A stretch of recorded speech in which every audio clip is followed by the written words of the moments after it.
Happy Monday. Hopefully you're having a magnificent one. And yeah, my Young and the Restless fans, get ready for a roller coaster ride because this episode from Y&R was filled with jaw-dropping moments and emotional roller coasters that left us gasping for more. I'm going to give you a few highlights and then we'll dive deep into this episode. First, we see Cricket and Danny surprise Tracy in Paris. Nick and Phyllis disagree on how to deal with Summer, but then they also talk about their romance. And then there's a very drunk Kyle finish arguing with Daniel, telling Jack that he's working at Glissade for none other than Victor Newman. So without any further ado, let's unpack this Genoa City drama for July 8th. First up, Jack video calls Tracy in Paris and offers to trade places with her in his usual charming way. Now, Jack can't help but notice how radiant his sister looks, basking in the Parisian glow. Now, Tracy tells him that she's having a lovely time and wishes that she could even spend some more time with her sister Ashley. Now, both of them are beaming with pride for Ashley, and Tracy admits that she feels 1,000,000% better than she has in ages. Jack is thrilled that Paris is doing wonders for her, and Tracy, looking a little bit cheeky, mentions wanting to extend her stay. Now, of course, Jack, going to be the ever-curious brother, teases her about possibly getting close to someone special, and he was happy about hearing that she's getting close to Alan.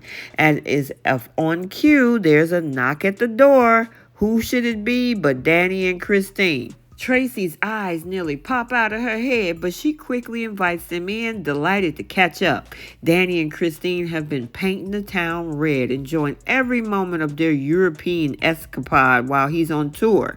Now, they ask Tracy out for breakfast, and just then, Alan arrives. Poor Alan is almost starstruck meeting the legendary Danny Romalotti, but Danny, ever the rock star, invites him to join them. Now, over breakfast, Danny teases about sharing some stories from Tracy's wild days in the band. The conversation turns to how Alan and Tracy met, and Tracy sheepishly admits that it wasn't under the best circumstances. Now, still, she's optimistic about their future. Alan steps away to take a call, and Danny and Christine is gushing about how wonderful he is. Now, Tracy confesses they're moving quickly, but it feels right. The foursome plans to attend Danny's performance later on, and Danny jokingly threatens to pull Tracy on stage to sing, while Alan humorously promises a crowd surf. They all part ways with warm feelings, and Alan shares a sweet kiss with Tracy, grateful to have met her friends who clearly adore her just like him. Back in Genoa City, Phyllis is at Crimson Lights, all wound up about Summer's latest antics. Now, she's venting to Nick, convinced that Summer is using Harrison as a distraction. Now, Nick, always the voice of reason, well, at least he tries to be, thinks that they should just let Summer handle things herself. But Phyllis is having none of it and suggests they need some time to just chill out. Now, Claire enters at Crimson Lights, buying something for Harrison, and Victor soon joins her, steering the conversation to a mysterious topic. Now, over eclairs, Claire reveals a cute childhood story, and Victor subtly grills her about Kyle. He warns her to be cautious, especially given Kyle's recent divorce from his other granddaughter. Now, Claire insists, look, I ain't got no reason to worry, and neither do you.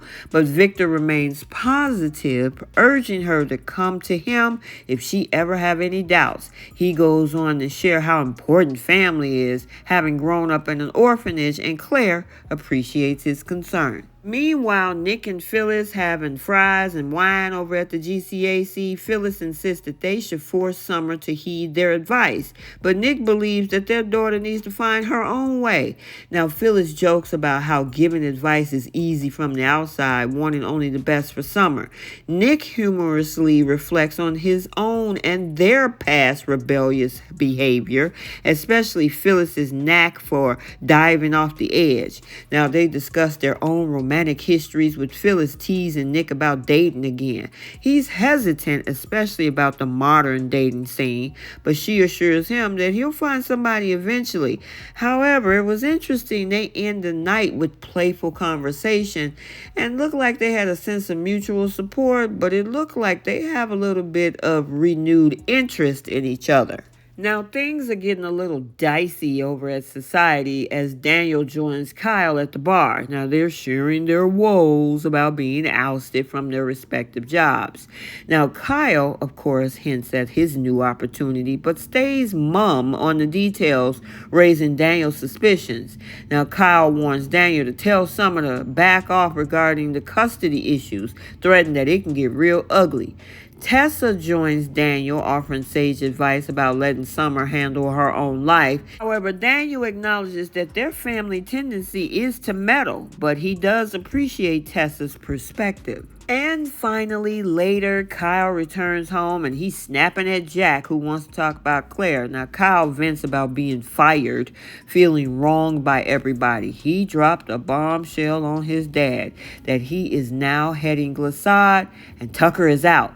Kyle's ambition to make Glissade a powerhouse and to crush Jabot leaves Jack stunned. Now, Kyle declares he's done bending over backwards for Jabot and is now working for the enemy with nothing Jack could do to stop him. And the tension between the father-son is very apparent, setting the stage for a fierce family showdown.